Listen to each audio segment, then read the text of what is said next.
तो इस स्टोरी की शुरुआत में हम टेबल पर रखे कुछ ताको याकी फूड्स को देखते हैं जिसके ऊपर एक सिगरेट गिरा हुआ होता है। और वहाँ एक बंदा कह रहा होता है, ओए मैनेजर को बुला के ला। आखिर कहाँ है मैनेजर? मेरे ताको याकी में सिगरेट का एक टुकड़ा फंसा हुआ है। उनकी हिम्मत कैसे हुई ऐसा खाना मुझे सर्व करने की? उसके साथ में उसकी बंदी आई होती है जो कर रही होती है, मैंने शायद है नहीं इसका थोड़ा सा हिस्सा खा लिया है, क्या इसके वजह से मुझे कोई दिक्कत होगा? उन्हें कंपनसेट करना चाहिए। और हम देखते हुए थूकते हुए कह रहा होता है, थू, आखिरकार कहाँ है? मेरे नुकसान का भरपाई कौन करेगा? तुम लोगों की हिम्मत कैसे हुई ऐसा खाना सर्व करने की? उसी रेस्टोरेंट में कुछ और भी कस्टमर्स होते हैं जो देखकर एक कह रहा होता है, बिल्कुल नहीं, ये कमीने ने खुद उस चीज़ पर सिगरेट को गिराया है, या खुद ऐसा करके ऐसा कर रहा है। क्या यह खुद को याकुजा समझता है? याकुजा एक तरह का गैंग है जिनकी पूरी बॉडीज पर टैटूज बने होते हैं और वे जाने माने किलर गैंग हैं। और हम देखते हैं इसके साथ आया हुआ इसका बंदा जो होता है, भाई जो हो या फिर पेरेंट हो, वह कहता है, ओए अपनी आवाज़ थोड़ी धीमी रख, कहीं वो सुन ना ले। क्या होगा अगर वह इशिकाई गैंग से हुआ तो? इशिकाई गैंग जो कि जापान की फेमस याकुजा गैंग के बाद छोटी-मोटी उस एरिया की एक फेमस और पावरफुल गैंग है जो कि क्रिमिनल से भरी पड़ी हुई है। और हम देखते हैं कि उस रेस्टोरेंट में बैठा हुआ वो जो ग्रीन कपड़ों वाला लड़का होता है वो कह रहा है, अरे बिल्कुल नहीं, आखिरकार इशिकाई गैंग के मेंबर इस जैसे जगह पर क्यों ही आएँगे? तो उसके साथ में जो उसका आया हुआ पेरेंट होता है या भाई होता है, वह उसे खींच कर थप्पड़ मारते हुए कहता है, चुप रह बेवकूफ़, बिना मतलब के तू मुसीबत क्यों लेना चाहता है? और हम देखते हैं उस बंदे ने जिसने सिगरेट गिराई थी, वो अभी भी चिल्ला रहा होता है, मैनेजर को यहाँ लेके आओ, मैनेजर को यहाँ लेकर आओ। तो हम देखते हैं गेट से एक और बंदा आ रहा होता है ब्लैक शर्ट में, जो कि यहाँ पे पार्ट टाइम काम करता है। और उसे देखकर वह कहने लगता है, अबे ओए पार्ट टाइमर, आखिरकार क्या तू बहरा है? मैंने कहा मैनेजर को बुला कर ला। तो हम देखते हैं इसका नाम योची है जो कि हमारा मेन कैरेक्टर है। और हम देखते हैं धीरे-धीरे इसकी ओर बढ़ते हुए कहता है, आखिरकार क्या दिक्कत है? क्यों तुम मैनेजर को बुलाना चाहते हो? तो वह ये सुनकर कहता है, ओए क्या तूने मेरी पूरी बातें सुनी नहीं? क्या तुम लोग यहाँ पे अपने कस्टमर से इस तरीके से व्यवहार करते हो? तुम्हारी हिम्मत कैसे हो रही है बदतमीज़ी से मुझसे बात करने की? यह बिना मतलब का उसे उकसा रहा होता है।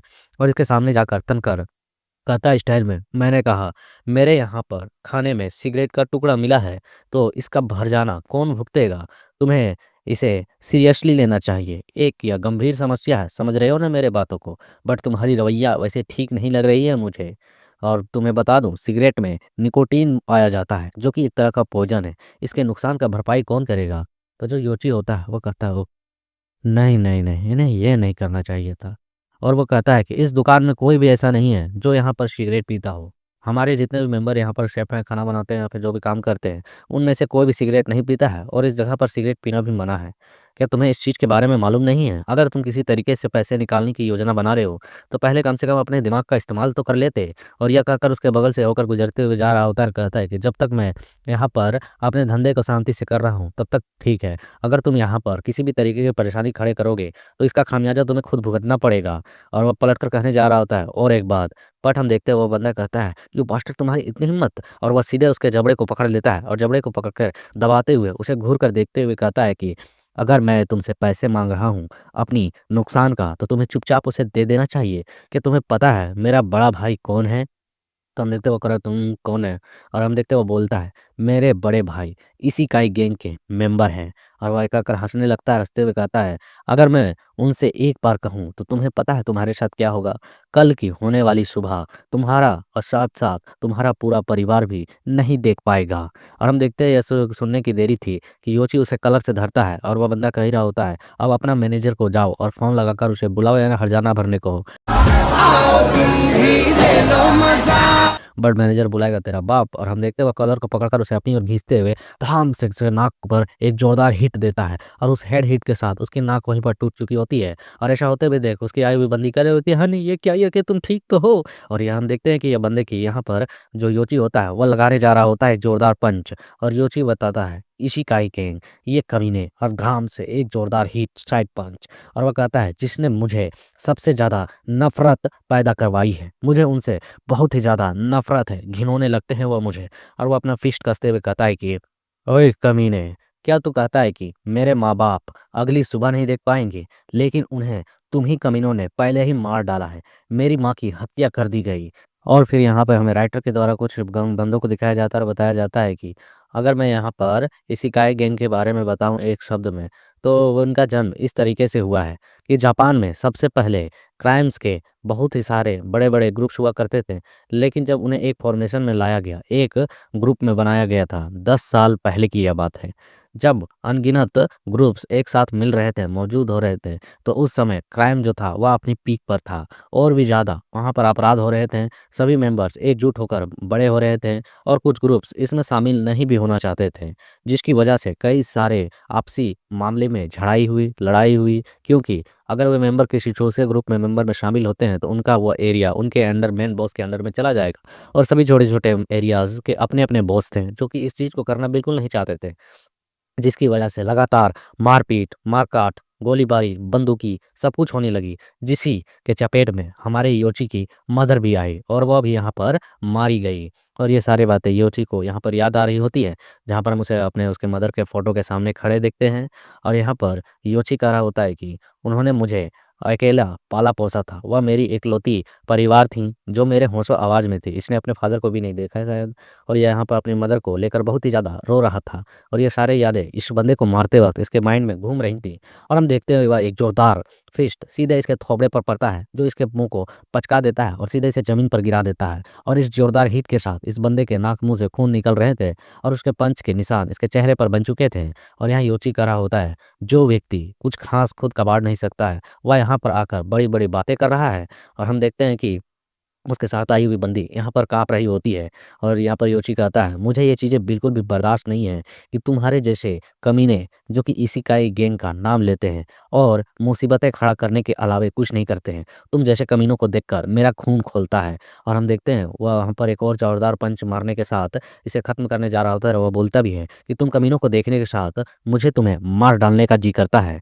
और बट उसके पीछे एक हट्टा-कट्टा बंदा आ चुका होता है, जिस के अपीयरेंस को यह भी सेंस कर लेता है और यह पलटकर देखता है, क्योंकि उस बंदे ने यहाँ पर सीधे एक जोरदार किक मार दी होती है हमारे योची पर और हम देखते हैं योची उस किक के साथ ही दूर टेबल में जाकर गिरता है और वहाँ आवाज़ आती है, क्या ये फालतूगिरी तुम कर रहे हो यहाँ पे योची? और हम देखते हैं योची खुद को सँभालते हुए पीछे की ओर पलटकर देखता है, तो वह बंदा अपने दाँत पीसते हुए कह रहा होता है कि मुझे तुम्हें कितनी बार बताना पड़ेगा कि इस जैसी जगह पर, दुकान पर, यहाँ पर झगड़ा करना बिल्कुल भी अलाउ नहीं है। इस तरीके से हंगामा कर तुम यहाँ पर धंधे को चला रहे हो। क्या तुम यहाँ पर सिर्फ़ यहाँ पर लोगों से बदतमीज़ियाँ और मारपीट करना चाहते हो? अगर ऐसा ही करना चाहते हो तो चले जाओ, यहाँ पर मुझे किसी बदमाश की आवश्यकता नहीं है अपने रेस्टोरेंट को चलवाने के लिए। और हम देखते हैं यो चीज़ होता हुआ खड़े होते हुए कह रहा होता है, लेकिन इन सभी चीज़ों की शुरुआत उस कमीने ने की थी, मैंने नहीं। यहाँ पर मेरी किसी भी तरीके से कोई गलती नहीं है और उन जैसे कमीनों को तो देखने के साथ ही मुझे मार डालना चाहिए। वे जीने के लायक नहीं है, वे समाज के लिए बिल्कुल भी ठीक नहीं है। एक कैंसर है कैंसर, जिन्हें मिटा देना ही बेहतर है। और हम देखते हैं ये सुनने के साथ ही उस रेस्टोरेंट का मालिक सीधे इसके थपड़े पर एक जोरदार चपाटा मार देता है और कहता है कि आज के बाद से इस दुकान पर तुम बिल्कुल भी नहीं काम करोगे। मैं नहीं चाहता कि तुम्हारे जैसा यहाँ पर लोफर इस दुकान पर काम करे। और हम देखते हैं कि इन सभी बातों को सुनकर वह बिल्कुल खामोश वहीं पर खड़ा होता है और पीछे उसकी बंदी उसे लेकर के आ रही होती है, माकून माकून, ओ माकून क्या तुम ठीक हो? क्या तुम ठीक तो हो ना? उफ़! इस कमीने ने तुम्हें कितने शर्मनाक तरीके से मारा है। और हम देखते हैं तभी यहाँ पर इस रेस्टोरेंट से कोई बंदा अपने मोबाइल में कुछ टिक-टिक कर करते हुए निकल रहा होता है और वह फ़ोन मिलाते हुए एक बंदे से कहता है कि, ओए मिस्टर, मुझे वह मिल चुका है। वह यहीं पर है। क्या उसे हमें अभी इसी वक़्त फ़िनिश कर देना चाहिए? मैंने इसकी जाँच कर ली है। यह वही बंदा है जिसकी आप तलाश कर रहे थे। इसकी तलाश अब ख़त्म हुई। मैंने कभी नहीं सोचा था कि उस जैसा बंदा किसी जगह पर ताकोयाकी का फूड शॉप चला रहा होगा। और यहाँ पर इस बंदे को दिखाया जा रहा होता है जिसने यहाँ योची को पीटा है और यह दरअसल योची का अंकल है।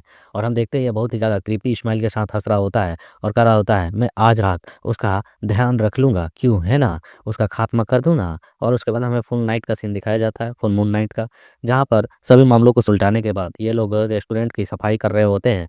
और हम देखते हैं जहाँ पर उसके अंकल कहते हैं योची, तो योची कहता है व्हाट? तो वह उसके अंकल कह रहे होते हैं कि मैंने पहले जो कहा था वो मैं मजाक नहीं कर रहा था। अब तुमको इस दुकान पर बिल्कुल भी काम करने की ज़रूरत नहीं है। तुम्हें अब स्कूल जाना चाहिए। यह सुनकर योची कहता है नॉट इंटरेस्टेड, मुझे स्कूल जाना पसंद नहीं। तो यह सुन उसके अंकल कहते हैं, अरे यार तुम समझते नहीं हो मेरे बातों को। मैंने बिल्कुल भी नहीं सोचा है कि तुम्हारे जैसे बच्चे इस जगह पर काम करें। तुम्हें यहाँ पर स्कूल जाकर अपनी लाइफ़ जीनी चाहिए। योची कहता है, अगर मुझे यहाँ पर कोई दिलचस्पी ही नहीं है, तो आखिरकार मैं जाकर क्या ही करूँगा? मुझे कोई इंटरेस्ट नहीं पैदा होती है स्कूल जाने को लेकर। ये सुनकर उसके अंकल थोड़ा-सा मतलब गुस्सा हो रहे थे कि इस तरीके का ये जवाब दे रहा है और वो कह रहा है कि मैं जाना नहीं चाहता हूँ और वो बता रहा होता है, इसको इस तक आवाज़ आ रही होती है, मैं नहीं जाऊँगा, चाहे मेरी मौत ही क्यों ना हो जाए। ये सुन अंकल कहते हैं, तुम सचमुच में बहुत ही ज़्यादा ज़िद्दी बच्चे हो।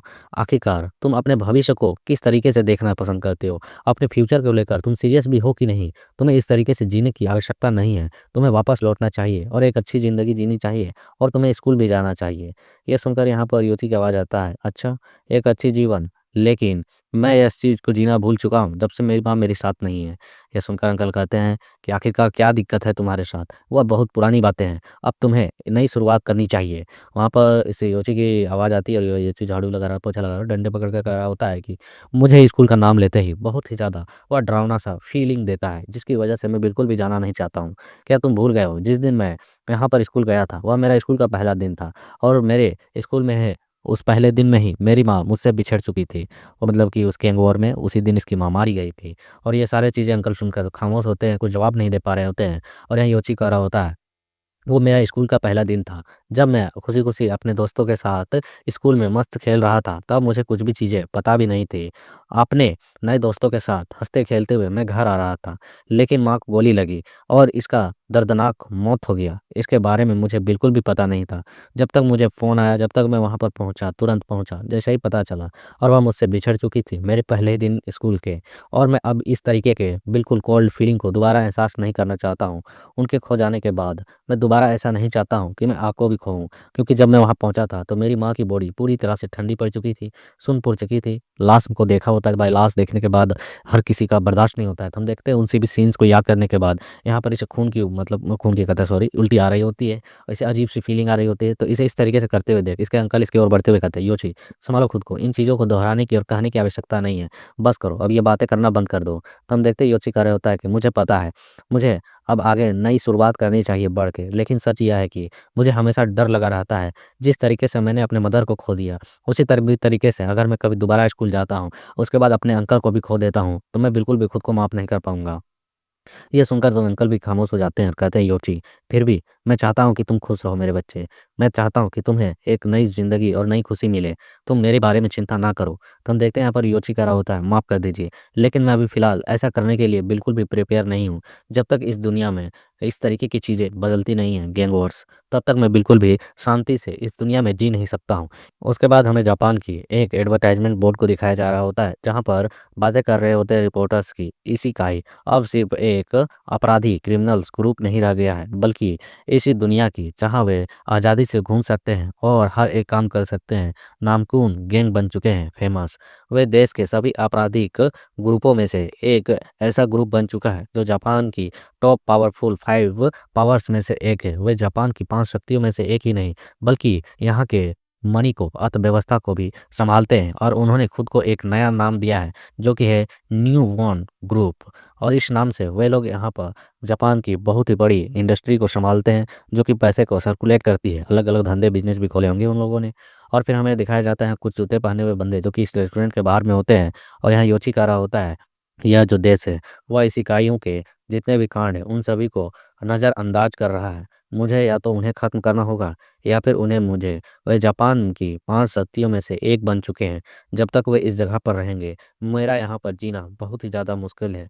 या तो मैं उन्हें गायब कर दूँ या खुद ही गायब हो जाऊँ। तभी मैं इस जापान में अपनी एक नई ज़िंदगी को जी पाऊँगा। और हम देखते हैं रेस्टोरेंट के अंदर से वही जूते पहने हुए बंदे आ रहे होते हैं, जिन्हें देखने के साथ ही यहाँ अंकल स्थिति को समझ चुके होते हैं और वे कहते हैं कि योची, संभल कर। तभी वे बंदे अपने पास से नाइफ निकाल रहे होते हैं और बहुत ही तेज़ी के साथ सीधे यहाँ पर योची की ओर बढ़ जाते हैं उसे मारने के लिए। तो यहाँ पर अंकल कहते हैं, योची, जल्दी करो और पीछे के दरवाजे से भाग जाओ। और हम देखते हुए जो बंदा होता है नाइफ लेकर सीधे इधर योची को मारने के लिए बड़ा होता है, बट अंकल यहाँ पर बीच में आकर एक अपना जोरदार पंच बनाते हुए सीधे उस बंदे के कंधे पर हिट मारते हैं। बट वो बंदा भी यहाँ पर अपनी नाइफ से कुछ-कुछ कट्स अंकल पर लगा देते हैं और हम देखते हैं पीछे के और जो 2 बंदे होते हैं, वो भी यहाँ पर इस चीज़ तरीके से उसके अंकल को रिफ्लेक्ट करते हुए देख वो भी बहुत ही तेज़ी के साथ बढ़ते हैं और अपने-अपने नाइफ से सीधे अंकल पर लगातार कई सारे कट्स मारने लगते हैं। और इन सभी सिचुएशनों को देखकर योची बिल्कुल परेशान हो चुका होता है और वो कहता है, अंकल, आखिरकार ये सब कुछ क्या हो रहा है? उसके अंकल कहते हैं, तुम क्या कर रहे हो? मैंने कहा कि तुम यहाँ से जल्द भाग जाओ। और उसके अंकल डिफेंस कर रहे होते हैं, बट तभी यहाँ पर जो बंदा पीछे गया था वही वापस से योची के पीछे आ जाता है और उसके ऊपर एक जोरदार कट अपने नाइफ से लगाने जा रहा होता है। और हम देखते हैं वो अपने नाइफ को चलाता है तो योची भी उससे बचने की कोशिश करता है, लेकिन उसके चक्कर में उसके आंखों पर एक छोटा सा कट लग चुका होता है और वह बंदा अपने नाइफ से फिर दोबारा घुमाते हुए दूसरे तरीके से उसके गर्दन को काटने जा रहा होता है। बट हम देखते हैं योची को यहाँ पर संभाल लिए होते हैं उसके अंकल और उसके बीच में वो आ चुके होते हैं, जिसकी वजह से उस बंदे की नाइफ का जो एक लंबा कट होता है और सीधे अंकल के पीठ पर पड़ता है। और हम देखते हैं उसके पीठ की पूरी शर्ट फट चुकी होती है, ज़मीन पर गिर चुके होते हैं, खांस रहे होते हैं। और जो पीछे नाइफ लिए बंदे होते हैं वे कहते हैं कि आखिरकार ये कमीना यहाँ पर बीच में क्यों आ रहा है? तुम सब इधर उधर हो जाओ और बातें करना बंद करो और उसे ध्यान से पकड़ो और ख़त्म करो। और हम देखते हैं यहाँ पर योची खुद को किसी तरीके से संभाल रहा होता है और वह कहता है कि अंकल आखिरकार क्या आप ठीक हैं? और हम तभी देखते हैं योची कुछ देखकर बहुत ही ज़्यादा हैरान हो चुका होता है, उसकी आंखें फट चुकी होती हैं और वह कहता है, व्हाट द हेल, आखिरकार ये क्या है? अब मैं इसके बारे में सोचूं तो बिल्कुल भी नहीं। और हम देखते हैं उसके अंकल खड़ा होते हैं, वह अपने शर्ट को, उनका शर्ट जो होता है वो फट चुका होता है और उसके पीठ के पीछे यहाँ पर योची खड़ा होता है और योची कहता है, अब मैं सोचूं तो क्या मैंने आज तक से कभी भी अपने अंकल के पीठ को एक बार भी देखा है? नहीं, बिल्कुल नहीं।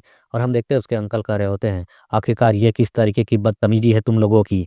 और यहाँ योची अपने मन में कह रहा होता है, क्या मैंने कभी भी अपने चाचा की पीठ नहीं देखी? ऐसा कैसे हो सकता है? आखिरकार ये वो कैसे हो सकते हैं अंकल? और हम देखते हैं सुनकर यहाँ पर उसके अंकल पीछे की ओर पलटते हैं और योची कहता है, मुझे इसके बारे में आखिरकार कैसे पता नहीं है। और वहाँ पर बता रहा होता है उसके अंकल के जो पीठ होता है ना, दरअसल वह एक गैंग का वहाँ पर उनका नाम लिखा हुआ होता है, इसलिए योची इतना हैरान हो रहा होता है। और वह कह रहा होता है, मैंने पहली बार आपकी इस पीठ पर लगे इतने सारे चोट और इतने सारे निशान को और साथ में इसमें कुदेरे हुए नाम, क्या आप इशिकाई गैंग के मेंबर हैं? और हम देखते हैं इसी के साथ हमारा यह छोटा सा चैप्टर इंट्रो जो था वो खत्म हो जाता है। अगर तुम्हें नेक्स्ट एपिसोड चाहिए तो like share comment and your support.